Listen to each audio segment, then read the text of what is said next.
Hi, I'm Corinne Stanforth, and to kick things off, Aubrey, can you please tell us your name and what part of town you're from? I'm Aubrey Stanforth, and I'm from Cincinnati, Ohio. And when and where were you born?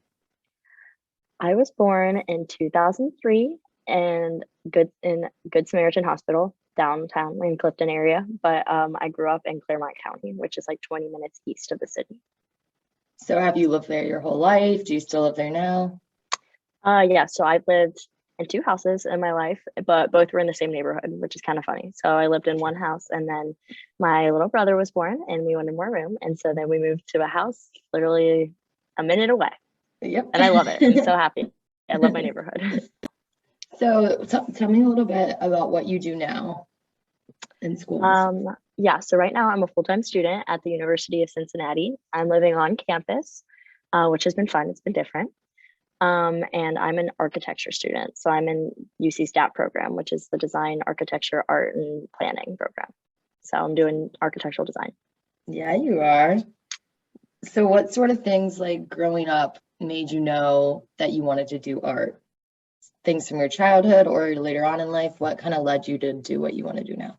Yeah, I got you. So I think that I mean, in my head, like I think the way my brain works, I always consider myself more of a STEM person, but I always found myself going back to like doing crafts, and I've just always kept busy with my hands. And I mean, our mom, of course, she would make fun of me all the time. Just like I would have stuff everywhere. I would have like beads and wire, and I just always would pick up new artistic hobbies. And it got to the point where it was like choosing a career. It was like, what do you like? And in my head, I'm like, well, I like math, but I think that like my human instinct is more to do art. And so I decided to combine the two and do architecture, which combines both engineering and art into one design field. Yeah, this is an Aubrey Stanforth original ring right here that I have on. And I think you still owe me a shirt, maybe. I do, are you sure? I actually started it, but I got the wrong fabric. I'll whip it up pretty Ah, soon. I've been waiting. Okay. So what were some of your favorite things to do growing up? Tell us about your wonderful siblings. And Brag much? I'm kidding. Okay, so growing up, I mean, one of the main things I remember doing is like playing outside because we live, I mean, this is so good, like, um, in the middle of the woods and stuff. So I would always play outside. I would always climb trees and stuff like that. But I think the main thing I did was I would like play house or whatever outside, especially with Eli and then Sienna, my best friend and our neighbor.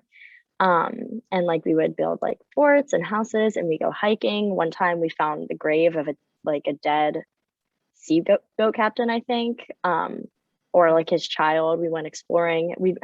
It's a funny story actually. Like her mom, Abra, she would always tell us about this grave that was somewhere in their yard and she's been like searching for it. And I didn't know how she heard of it or whatever, but we spent years searching for it. And then one day we actually did, and it was surreal. Like it was like in my head always something that like we would talk about and joke about, but like I never thought it really existed. And then one day we just stumbled upon it, and that was Oh my gosh. it was an amazing Wow. experience. Yeah, that was I pretty didn't know cool. that. Wait, Yeah. where is it? Like in the woods? It's you can like access it. We go through the cup horse yard or you can go through ours, but it's like on a horse trail from like the horse barn. And so Oh, one time like so like we found it, and like it's because you're like in the woods, so like we're in this like pine grove, and then all of a sudden you step out and it's this grass like clearing, this grass path, so it looks like man-made, which was insane because like we had been in the woods all day and it was like just like leaves and sticks, and then all right. of a sudden it's this grass field, and then just like sitting there like in the middle of the field is a singular grave from like I think the 1800s or something like that. But yeah, Wow. yeah. And then we followed the path up and we ended up in our neighbor's backyard. We had to sneak around, but yeah, That's always scary. yeah. It's kind of funny when I ask grandma and mom that like question. Remember how like when we used to play house, we would make like food out of like the plants? Like we'd make like, oh, it's like soup, but it's like dirt with like little like rosebuds in it and stuff like that. Yes. Grandma said the same thing for what she would do. She like before I like said anything about us doing that, and she described that. I'm like, oh my gosh, grandma, we do that now. Or we used Yeah, to. no, I would too, but I would try and like I would make mine edible. Like I like because I mean mom would always take us out and like teach us the different species and stuff. So I would like only play it in the springtime because that's when all the edible food came out. So like I would take honeysuckle and I would pull out the stems and I would use the nectar as my dressing, and then I would pull wild garlic. And I was mistaken. I thought it was wild onion, and I love onion. So I would eat it thinking it was onion, but I was actually just eating whole garlic cloves, which was disgusting. I don't know how I couldn't tell that it wasn't. And then like the wild strawberries that I guess, I don't know if we're actually supposed to eat them or not, but I'd throw them in there. Like, yeah. Wow, so you took it a leg up. I feel like me and Oh, Liv yeah. were just throwing like dirt and mulch and together. We're like, yum.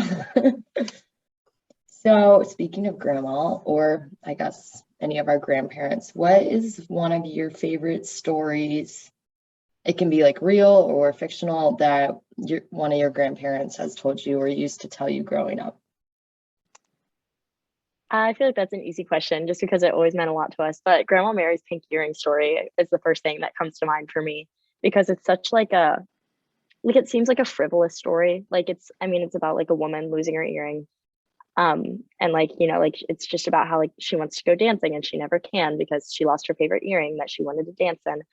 And it seems something like so small, but the fact that like she would tell it to us every time we went to her house and like spent the night, it became so much more meaningful to me, I think. And like the fact that every time she would tell it, she would either add something or she'd take something out. I think that really reflects like the whole storytelling, like how like oral tradition is such like a big part of like human culture because like stories change and like even like if it's the same person telling it, it always changes a little. And so then like Mhm. all those adaptations get spread. And I think it's interesting that like I don't know, like there can be one story and then in like 10 years it can transform to something completely different, even if it lies along the same realm.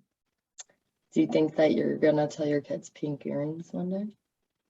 I think I'll have to. I mean, it was I such like know. a important part of our childhood. Like we couldn't go to bed without listening to it. No. I don't even remember when she started telling it. Like, but I don't know. I just think it's a cute story and it's so grandma. Like it's so throwback of her. Like to just be like, oh, we're going dancing. And in my head, I'm like, no one does that anymore. But like the fact that like I'm just imagining like a 19-year-old grandma Mary, like in like, I don't know what the 50s, like going out and dancing. Like it's just, I don't know, it's cute. And I definitely want my kids to know it. Yeah, I always think about that and then I'm like, oh, I hope I can remember it. And I'm like, I think of it in my head. I'm like, we've heard it so many times. I don't think I could forget it if I wanted to. Yeah, I know. And it definitely, I mean, nothing is as beautiful as the original. Like I'll never tell it the way that grandma does, but I mean, we'll get the point across. Yeah. So thinking of like now and like your family in general, would you say that you or your family, our family, describe ourselves as Appalachian today? Yeah, so I think, I mean, originally when like we would talk about this, I would get uncomfortable about the subject, I feel like, just because like of all like the stereotypes and stuff. But I think it'd be hard not to identify with that just because of like the way in which we were raised was so different, I feel like, than a lot of people who we know. Because I mean, like, I remember I would bring it up to my friends and they would be like, what they'd either be like, what is that? Or they'd be like, ew, no, sort of thing. But like, I don't know, I think that like that we got to see the parts with like the music and stuff that it was like it was something much more deep than that. Like it wasn't just like some like culture thing. It was like I don't know. It was just like more of like it's just like a part of our identity. I feel like it's not something I can take out. It's just like I don't know, growing up like playing the music and knowing the songs and hearing all of grandpa's stories from like coming up from like the South with grandma and stuff like that. Like I just think that yeah, I do identify with it and maybe not as forwardly as some do, but I think that it's not really anything I would ever not call myself. Do you want to talk a little bit about what instruments you play? Sure. Yeah. So I started playing piano. That was the first instrument I ever played from our lessons from Vicky, our grandma and grandpa's neighbor. And I still play piano today. I love piano. I'll probably play after our little meeting. But then Grandpa Jim taught me how to play guitar, which was super cool to learn from him because I mean, as a kid, like I would always watch him play and I'd be fascinated and like find it like all interesting and cool. And then once it got to the point where I was like, oh my gosh, like I'm old enough to actually play these songs that I've been hearing for my life, like with my grandpa, um, that was like amazing. So I play guitar. I think I'm not very good at it in my opinion, But I mean, it's always like a skill that I'll always have, and I can still strum along with the tunes. So that's good. And then I taught myself ukulele. That's the last instrument I play, which I love. It's something different. I think it adds like a different little flair because I think we have a lot of guitar, which I love, but it's nice to have like just like it's like a little to go thing. Like you can just bring it anywhere you want with you, and it's cute and it sounds like fun and lighthearted. And I think maybe the ukulele means a lot to me too because it's the first instrument that I taught myself how to play. That's not really one that like I learned just like from how I was raised. It's not like I was sent to ukulele lessons like I was, or it's not like I was raised up like listening to like ukulele like I was guitar. So the ukulele is pretty cool too. Is it any similar, like playing, I know like there's 4 strings, right? Is there a lot of similarity between ukulele and guitar or like none at all? I mean, they're similar in the fact that like, I mean, it looks like a baby guitar, but I mean, Mhm. all the chording is completely different because like in the guitar you have 6 strings and you're chording with 6 strings, and then the ukulele it's 4. So all the chords are shaped differently, and sometimes you get them mixed up in your head. But it kind of just comes like for me at least, like when I pick it up, it just comes like naturally that I can know which ones go with which. So what, if you had to pick 1 or 2 favorite songs that we play or that we've played growing up, what would you pick? Oh, um, my all-time favorite I think has always been Wayfarer and Stranger. Just because one, like the intro part I find so cool that grandpa would play, and then the fact that now our little brother plays it I think is really cool, which he didn't even like, I don't even think he learned it from grandpa. He just like one day I just remember I was sitting in the living room and I heard it being picked by him, and this was after grandpa had died, so it kind of struck like a string, like it in my heart, like it just like I like just like pause and I like flash back like all those years to when like I would like be laying on grandpa's floor or whatever listening to him play it. So I think Wayfarer and Stranger definitely has a special place in my heart. One, because it reminds me of him, and then two, because it reminds me of mom, because we always sing it together. And singing with mom's like my favorite thing. Yeah, I definitely agree about that one. So is there anything else you wish to share that we didn't talk about today? Along what line? Anything you feel, if not, that's good too.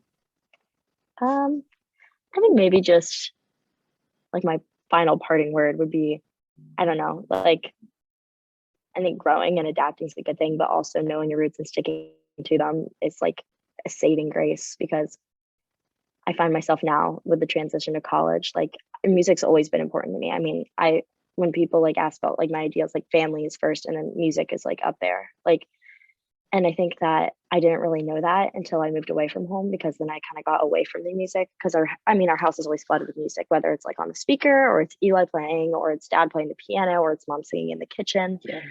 Um, but like here, it's a little different. Like music's not like an integral part of everyone who I'm living with life. And I think I notice now how much it means to me because I always find myself back in this room, back with like the piano and stuff like that. I just come here to like decompress. And so I think just like not letting go of the little things that make you who you are in your childhood is really important in your adulthood because it's kind of like, it's just like a little piece of home that you can carry with you. Yeah, I love that. Well, thanks, Of Hopefully I'll course. see you soon. Have a good I day. hope so. Maybe at home. Maybe. Come back to Cincy.